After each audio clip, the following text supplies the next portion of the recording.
మహబూబాబాద్లో urea కోసం బైక్పై వెళ్తూ మార్గం మధ్యలో ప్రమాదం జరిగి ఇద్దరు రైతులు మృతి చెందారు. రైతు కుటుంబాలకు న్యాయం చేయాలంటూ ఆసుపత్రి ఎదుట మృతుల కుటుంబ సభ్యులు కలిసి మాజీ మంత్రి సత్యవతి రాథోడ్ రాస్తారోకో చేపట్టారు.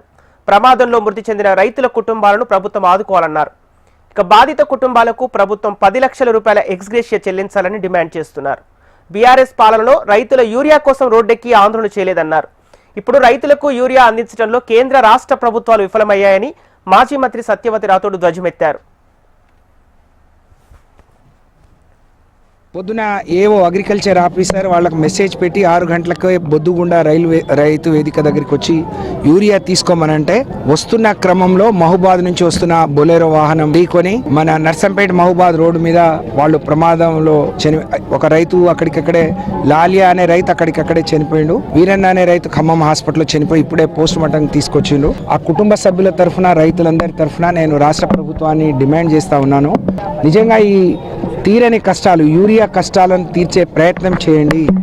యూరియా కోసం వచ్చి మరి ఇట్లా ఆ కుటుంబాలు రోడ్డున పడే విధంగా రైతులే చనిపోతే నిజంగా ఇది ఇంతకంటే దుర్మార్గం దేశవ్యాప్తంగా ఎక్కడ ఉండదు. కాబట్టి ఆ రైతుల కుటుంబాలను ఆదుకోవాలని రాష్ట్ర ప్రభుత్వాన్ని మేము డిమాండ్ చేస్తున్నాం.